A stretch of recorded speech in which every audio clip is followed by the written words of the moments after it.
Halo sobat sekalian, selamat datang di channel ini. Ada kabar baik untuk kita semua penggemar Boku no Hero Academia, bahwa Toho sebagai perusahaan yang mengurus series anime Boku no Hero Academia telah mengonfirmasi bahwa di 2021 nanti kita akan dapat menonton seri Boku no Hero Season 5 dan juga seri spin-off atau seri baru Boku no Hero. Suatu berita gembira untuk kita semua sebagai penggemar Boku no Hero Academia. Lalu bagaimana sebenarnya penjelasannya? Nah, di konten kali ini admin akan menjelaskan lebih dalam dan juga memprediksi apa yang nantinya akan ditampilkan di series terbaru untuk Boku no Hero Academia ini. Tapi sebelum lanjut, subscribe dulu channel ini biar admin makin semangat buat kontennya. Dan mari kita mulai. Boku no Hero Academia sudah dikonfirmasi akan mendapatkan season kelima di 2021 nanti. Akan tetapi belum ada info lanjut mengenai tanggal perilisannya. Namun beberapa minggu yang lalu, Toho sebagai rumah produksi mengonfirmasi di San Diego Comic Con bahwa Boku no Hero Academia karya Kohei Horikoshi bakal mendapatkan spin-off-nya. Tentu saja admin kaget mengetahui hal ini, karena dengan begitu kita sebagai penggemar anime ini dapat lebih dalam menelusuri sudut pandang dalam universe Boku no Hero Academia.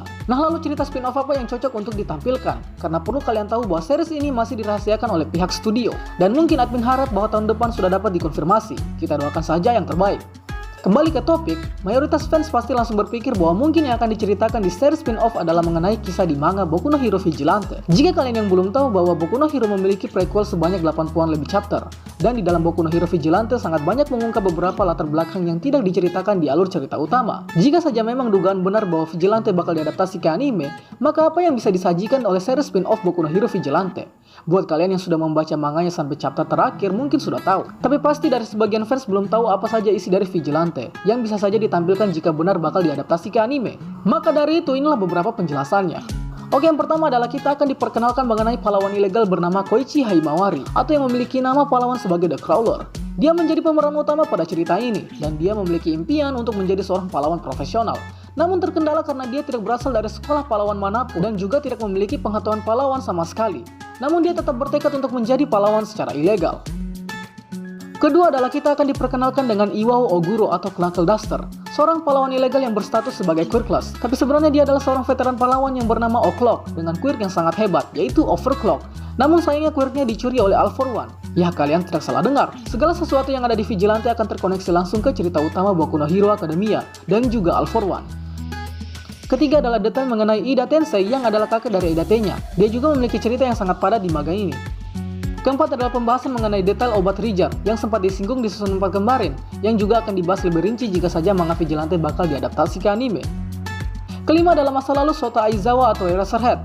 Dari yang dulunya dia adalah seorang siswa paling berprestasi peringkat 1 di UA, kemudian menjadi pahlawan bawah tanah, lalu bekerja sama dengan polisi berquirk, dan akhirnya menceritakan kisah masa lalunya dengan Shirakuma Oboro, yang diketahui sekarang sebagai penjahat Kurogiri.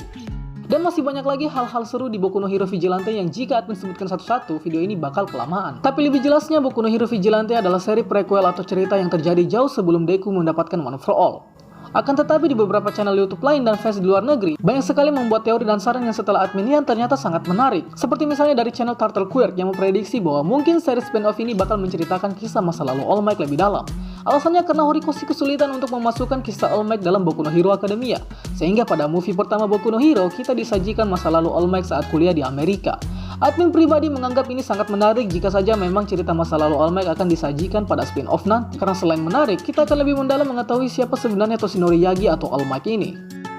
Kedua, ada yang berteori mungkin saja spin-off-nya nanti akan menceritakan kisah All For One, bagaimana latar belakangnya, bagaimana kehidupannya di ratusan tahun yang lalu, dan juga jika All For One diceritakan pada spin-off, maka otomatis akan terkoneksi langsung oleh pengguna One For All pertama atau adik All For One. Ketiga, ada yang berteori bahwa mungkin akan menceritakan asal-usul quirk, bagaimana awal quirk yang tadinya bahan hinaan, malah di zaman Deku menjadi suatu kebanggaan, dan lain sebagainya. Karena terus terang saja, pada saat di arc League of Villains vs Metal Liberation Army, sempat disinggung mengenai Destro dan ibunya yang konon dijuluki sebagai The Mother of Quirks. Namun kelanjutannya sangat menggantung dan penuh tanda tanya. Untuk itu mungkin bisa saja kisah ini diceritakan pada spin-off. Keempat, ada yang berteori pula bahwa mungkin spin-off-nya nanti bakal menceritakan tentang kehidupan para villain, bagaimana kisah latar belakang para villain sebenarnya, dan juga peran penting villain dalam universe Boku no Hero Academia.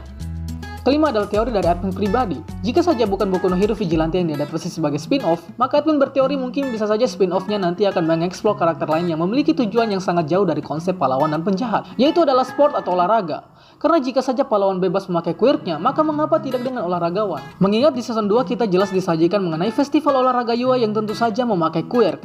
Dan jika saja teori ini benar, maka eksplorasi universe Boku no Hero Academia akan semakin luas. kita dapat melihat pertandingan kuil antar daerah, kota, pulau, bahkan negara. Sangat menarik, namun ini hanya teori dari admin. Semua yang telah disampaikan tadi baru berupa spekulasi dan teori belaka, yang jelas belum terjadi dan mungkin tidak akan terjadi. Tapi kita harapkan saja yang terbaik bakal terjadi di spin-off-nya nanti. Itulah pembahasan kita pada kali ini. Sanggah apabila ada yang kurang, request juga di kolom komentar untuk pembahasan selanjutnya. Dan akhir kata, see you next time.